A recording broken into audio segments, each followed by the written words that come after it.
¿Qué tal? Muy buenas tardes, bienvenidos a PTV Noticias. Arrancamos el informativo de hoy echando la vista atrás. Sevilla conmemora este lunes el 25º aniversario del asesinato del concejal del PP en el Ayuntamiento hispalense Alberto Jiménez Becerril y de su esposa, la procuradora Ascensión García, a manos de la banda terrorista ETA. El Comando Andalucía de la banda terrorista rompió en pedazos la familia de Alberto Yacén, padres de 3 hijos, y marcó la historia reciente de Sevilla. Eran las 12 de la noche. Alberto y Ascen volvían de cenar y se dirigían hasta su domicilio en la calle Don Remondo, donde le esperaban dormidos sus 3 hijos, Ascen, Alberto y Clara. El mayor tan solo contaba con 9 años. Nunca volvieron a encontrarse con sus hijos. Es una pregunta. ¿Sabes quiénes eran Alberto y Ascensión? Vamos a hacer reflexionar a la gente, que la gente diga, ah. Y luego no nos podemos olvidar la gran reacción de la ciudadanía de Sevilla, que salió a las calles a mostrar su lealtad, porque habían sufrido lo que es un asesinato en el corazón de la democracia. Parece verdaderamente que fue ayer, porque no lo hemos olvidado ni a ellos, ni los servicios que prestaron a la ciudad ambos, ni las personas tan afables, tan cariñosas, tan sensibles que eran, y tampoco hemos olvidado a sus hijos y a su madre. 2 disparos ensordecedores le provocaron la muerte a escasos metros de su domicilio. Ahí acabó la vida de este matrimonio y se avivó la lucha de toda la sociedad sevillana y española por la paz. Tras el doble asesinato fueron detenidos en Sevilla y condenados a cárcel José Luis Martín Barrios, Maite Pedrosa y Miquel Azurmendi. En los últimos movimientos políticos han sido trasladados más cerca del País Vasco. Este lunes se cumplen 25 años de aquel doble asesinato a sangre fría, el que era el segundo atentado mortal de la banda terrorista en Sevilla, después del que causó 4 muertos en 1991 en la cárcel de La Ranilla.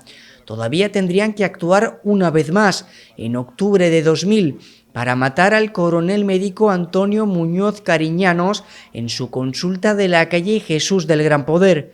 El asesinato de Jiménez Becerril y su esposa supuso una auténtica conmoción en Sevilla. Miles de personas salieron a la calle a manifestarse en repulsa del atentado y pidiendo el fin de ETA, para el que todavía tendrían que pasar algunos años más. Hoy, 25 años después, Sevilla recuerda al matrimonio.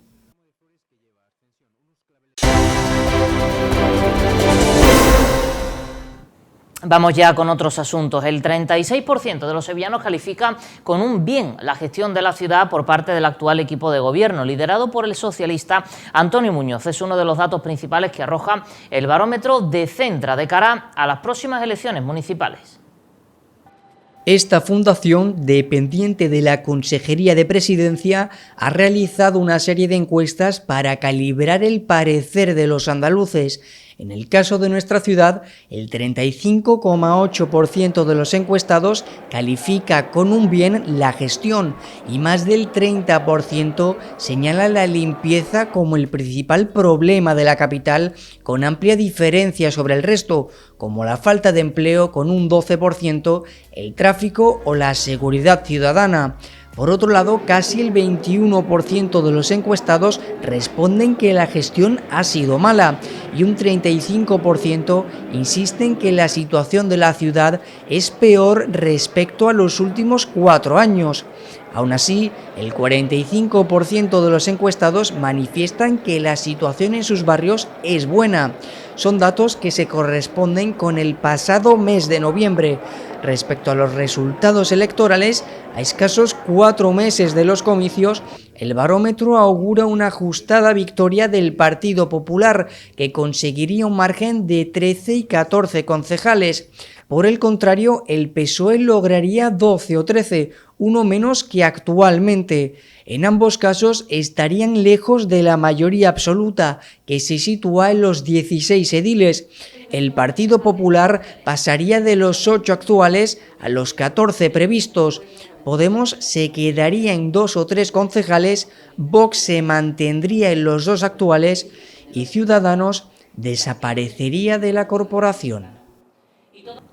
Por el momento, el único de los representantes políticos que se ha manifestado al respecto ha sido José Luis Sanz, el candidato popular, formación que ganaría estas elecciones por un margen muy ajustado. Sanz insiste que el mejor sondeo es la calle y que seguirá conociendo de primera mano los problemas de los barrios, aunque aboga por atraer los votos indecisos de Ciudadanos y los del Partido Socialista. 118 días que quedan hoy para las próximas elecciones municipales, pues a ilusionar al mayor número posible de sevillanos para que confíen en el proyecto que va a presentar el Partido Popular de Sevilla el próximo 28 de mayo. Ilusionar a los muchos votantes, no solo del Partido Popular, de Ciudadanos, que se encuentran en este momento huérfanos de proyecto político.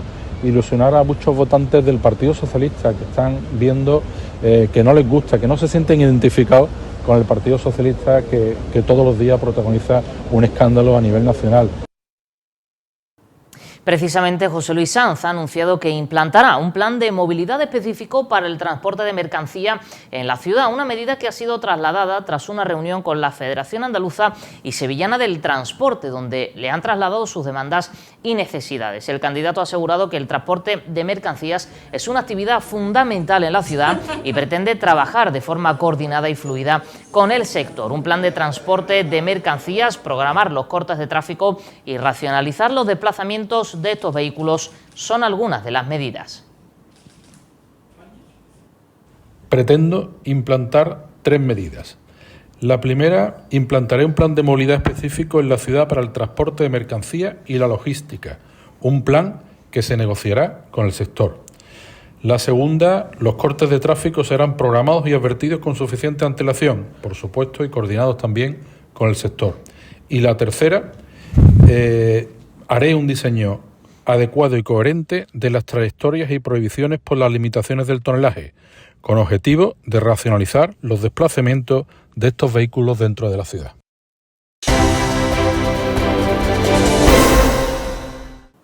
La tasa general de inflación vuelve a crecer con el inicio del año. Enero deja una inflación anual estimada del índice de precios al consumo del 5,8%, de acuerdo con el indicador adelantado elaborado por el Instituto Nacional de Estadística, que ha sido publicado este mismo lunes. Este dato rompe con la tendencia de bajada de la inflación que se había instalado en los últimos meses. El cambio en el comportamiento de la tasa de la inflación general, según el indicador, se explica porque los precios de los carburantes suben más que en enero de 2022, ya que el descenso de los precios del vestido y calzado es menor que en el año pasado. Estadística resalta, por el contrario, que los precios de la electricidad caen respecto a los que había hace un año. Sevilla y Alicante encabezan el ranking de las ciudades con los barrios más pobres de España y en sus provincias hay varios pueblos con menor renta del país. En Sevilla, municipios como Los Palacios, Lebrija, Coria del Río o Écija son algunos de los pueblos que encabezan la lista. El Instituto Nacional de Estadística ha hecho público el documento Indicadores Urbanos, un estudio que recoge distintas estadísticas sobre las condiciones de vida en España. Este documento pone de manifiesto una realidad conocida y preocupante. Los Pajaritos, el Polígono Sur y Amate son los barrios con menor renta de España. Además, en la lista de los 10 siguientes barrios más pobres del país figuran otras zonas sevillanas como Palmete o Las Letanías. Junto a ello, en la lista de los 20 municipios mayores de 20.000 habitantes con menor renta por habitante, publicada recientemente por el INE para el año 2019, figuran poblaciones sevillanas como Los Palacios y Villafranca o Lebrija. Las provincias de Alicante y Sevilla figuran entre las que menos inversión en infraestructuras han recibido de los presupuestos generales del Estado entre 1985 y 2018, según una lista de la Autoridad Independiente de Responsabilidad Fiscal. La tendencia podría haber cambiado, quizás respecto a Sevilla, que ha recibido en los presupuestos generales del Estado de 2023 inversiones para la circunvalación de la C40, el Puente del Centenario y la línea 3 del metro. La convergencia entre baja inversión y pueblos pobres se da también en provincias andaluzas como Cádiz o Huelva, que también figuran entre las que menos inversión en infraestructuras han recibido de los presupuestos generales entre 1985 y 2018.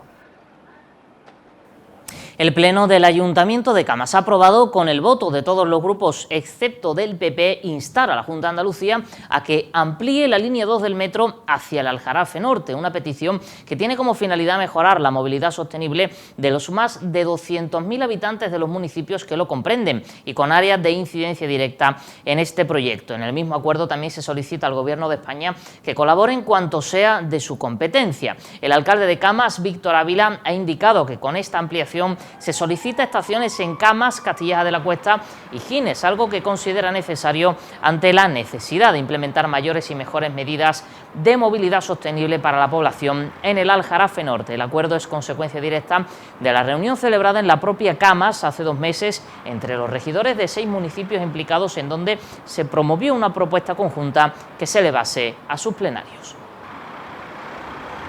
Los controladores aéreos de Sevilla y Jerez inician hoy una huelga de 5 días ante el fracaso de las negociaciones del convenio colectivo. Fuentes del aeropuerto de San Pablo aseguran que la jornada está discurriendo dentro de la normalidad.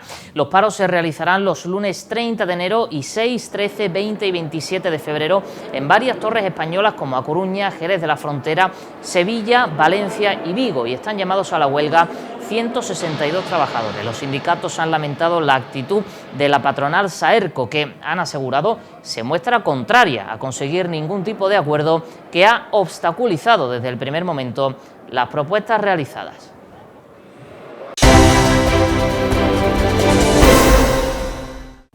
Cerdita, 5 lobitos, El agua, Modelo 77 y Asbestas son las películas con las entradas gratuitas y ya prácticamente agotadas. Los pases a mejor película estarán acompañados además por parte del equipo de la película. De esta forma prosigue un ciclo específico que se inició el pasado jueves en el mismo emplazamiento con los nominados a mejor cortometraje de animación, a mejor cortometraje documental y a mejor cortometraje de ficción, y tendrá su continuidad con las películas, encuentros con referentes de la industria cinematográfica andaluza y nacional, sesiones de cine para los más pequeños, proyecciones en monumentos emblemáticos, un fotocal en el Ayuntamiento de Sevilla, exposiciones o conciertos conforman la agenda previa a la ceremonia de los Goya, que se desplegará por la ciudad hasta las vísperas de la gala.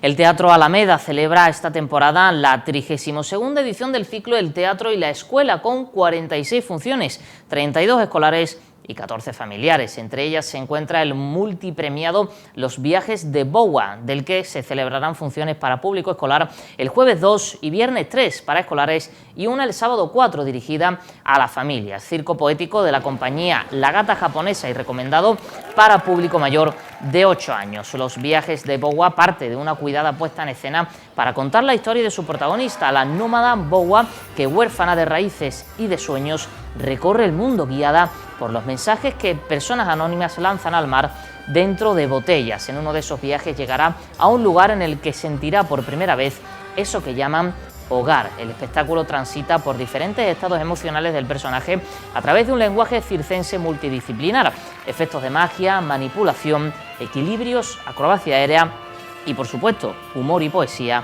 como elementos transversales.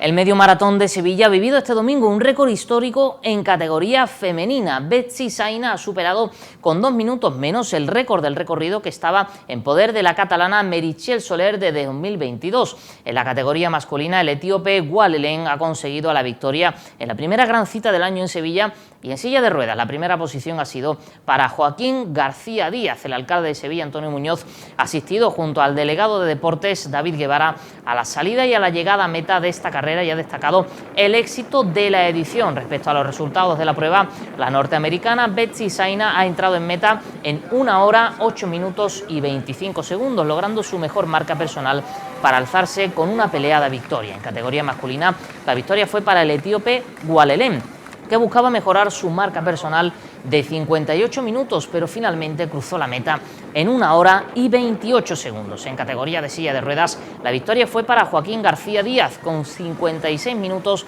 y 48 segundos. El medio maratón de Sevilla 2023 ha congregado a 12.500 corredores, récord histórico de participación en la cita hispalense.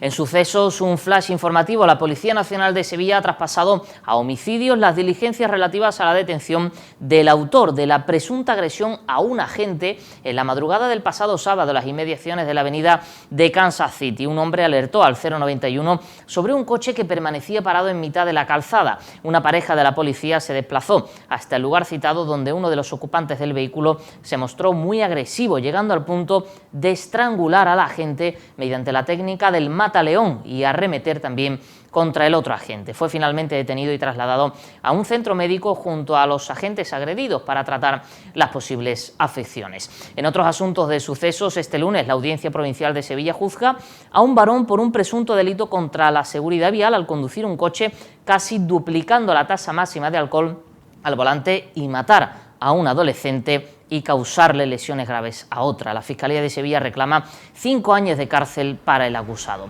Los hechos ocurrieron en 2018 en Araal. El conductor de un turismo que duplicaba la tasa máxima de alcohol permitida al volante alcanzó a un ciclomotor con 2 adolescentes que estaban esperando auxilio porque se le había estropeado el vehículo. Una de las jóvenes, de 16 años, falleció, mientras que la otra sufrió graves lesiones como una fractura de pelvis. La Fiscalía califica los hechos como un delito de homicidio imprudente y un delito más de lesiones, reclamando para el conductor encausado 5 años de cárcel y 8 años de retirada del permiso de circulación. En la madrugada de este domingo en Sevilla, un conductor resultó herido leve en un accidente de tráfico. El varón quintuplicaba la tasa máxima de alcohol permitida. Así, los agentes de la Policía Local de Sevilla han señalado que este hombre colisionó con otro turismo al saltarse un semáforo en rojo, provocando un accidente en el que solo él resultó herido. El conductor, que conducía bebido, carecía del permiso de conducir. Según ha informado Emergencia Sevilla, el siniestro tuvo lugar a las 3:20 de la mañana de este domingo en la glorieta Sergio Rodríguez Prat. Un accidente que no ha tenido graves consecuencias pese a la imprudencia. Sigue hasta que la máquina deje de picar. Aunque importante, la victoria del Sevilla ante el Elche este lunes ocupa un segundo plano porque todo se centra en el mercado de fichajes. Bryan Gil ya se encuentra en Sevilla y retornar de esta manera a la que es su casa. El de Barbate ha sido una de las peticiones expresas de Sampaoli, que ya lo conoce bien de su anterior etapa en el Sevilla y entiende que es un jugador que puede ayudar mucho al equipo. Bryan viene en calidad de cedido procedente del Tottenham, equipo al que vendieron los rojiblancos por 27 millones más Lamela. Cabe recordar que por condiciones Bryan Gil podría ser inscrito como jugador del segundo equipo si el Sevilla necesitase un hueco más. En ese sentido, el club está esperando la salida de Delaney al Hoffenheim y Monchi aún contaría con un dorsal más para completar la plantilla de Jorge Sampaoli. Y otro jugador que también está a punto de cerrar el cuadro de Nervión es Pape Gueye, un fichaje también pedido por Sampaoli, que ya lo tuvo en Olympique en Francia. Horas intensas para el futbolista todavía del Marsella, que aterrizó este pasado domingo en Sevilla para formalizar su cesión con el club blanquirrojo. La jornada arranca, como es lógico, con el reconocimiento médico. Poco antes de las 8:30 de la mañana, Pape Gueye llegaba, ahí lo ven, a la clínica habitual de reconocimientos médicos, acompañado por un miembro del Sevilla encargado de dichas funciones habitualmente. El medio entraba en la clínica para realizarse las pruebas, un lugar clave después de todo lo vivido con Adelaide. En cuanto a lo deportivo, más que importante victoria la del Sevilla ante el Elche por 3-0 para alejarse de una situación complicada que tanto inquieta y que tan inquieta tenía a la afición sevillista.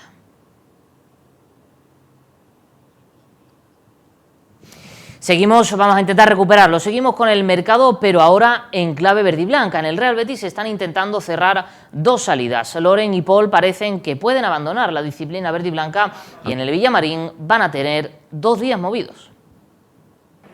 Antonio Cordón y su equipo saben que contarán con poco menos de 2 días para cerrar operaciones como la de Loren, que sigue atascada con Las Palmas entre la cláusula y los pagos, y la de Paul con el Español, que ahora mismo en Barcelona están centrados en Denis Suárez y no es una prioridad. Pero en el club verde y blanco están pendientes de estas 2 salidas y abiertos a las posibilidades que pueda ofrecer las últimas horas del mercado, ya que en estos casos nunca se puede dar por cerrado. Borja Iglesias, Guido y hasta Luis Felipe tienen pretendientes en el mercado y nadie sabe si alguien puede volverse loco por ellos en el último instante. En el capítulo de llegadas, evidentemente, todo estará condicionado a las salidas. Si Loren se marcha, el Betis intentará encajar, aunque resulta complicado, la llegada de Ayoce como refuerzo para el ataque, mientras que pensar en otro nombre sería todo fruto de una salida dolorosa. Lo que parecía ser una semana tranquila, teniendo en cuenta cómo se estaba moviendo el mercado en las últimas horas, puede variar en la planta noble del Villamarín. Ahora sí, recuperamos esa pieza informativa en la que les traemos toda la información de ese partido del Sevilla, esa victoria trascendental ante el Elche. El Betis vuelve a la senda de la victoria después del triunfo de este fin de semana en una fría noche madrileña en Getafe. Borja Iglesias transformó un penalti que le daba 3 puntos más que importantes para seguir en la pelea por Europa. El equipo de Pellegrini El equipo nunca estuvo decaído anímicamente, creo que fueron 2 resultados muy injustos, tanto con Osasuna como con Barcelona en la Supercopa, así que nunca se perdió la confianza, pero era importante sumar para llegar a una cantidad de puntos que nos permita seguir peleando las posiciones europeas. No, yo creo que el objetivo nuestro, ¿no es cierto?, es ahora intentar sumar 3 puntos contra Barcelona para volver a retomar posiciones de Champions League.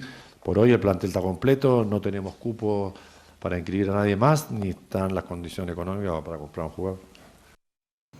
Otro partido competido, pero otra derrota para el Betis Baloncesto, esta vez frente a Casademont Zaragoza por 89-82 en la prórroga, un final ajustado en el que nuevamente el equipo sevillano no supo cómo jugarlo. Poca explicación tiene cómo se le fue un encuentro al Betis Baloncesto que ganaba por 70-75 a 3 minutos del final del tiempo reglamentario, 7-2-7-6 a 1 minuto 48 segundos y tuvo el último ataque para ganar con 7-6-7-6. En la prórroga, el cuadro aragonés fue muy superior para acabar imponiéndose por 82-89 y poner 2 triunfos y el average de por medio entre ambos. Arranca la segunda vuelta como terminó la primera, con derrota, y de momento sigue habiendo vida porque hay otros 2 conjuntos que, como los verde y blancos, no saben o no pueden ganar, pero hay que acelerar el ritmo y no tardar tanto en encontrar los necesarios recambios. Y una vez repasada la información deportiva, pasamos a contaros el tiempo de este lunes.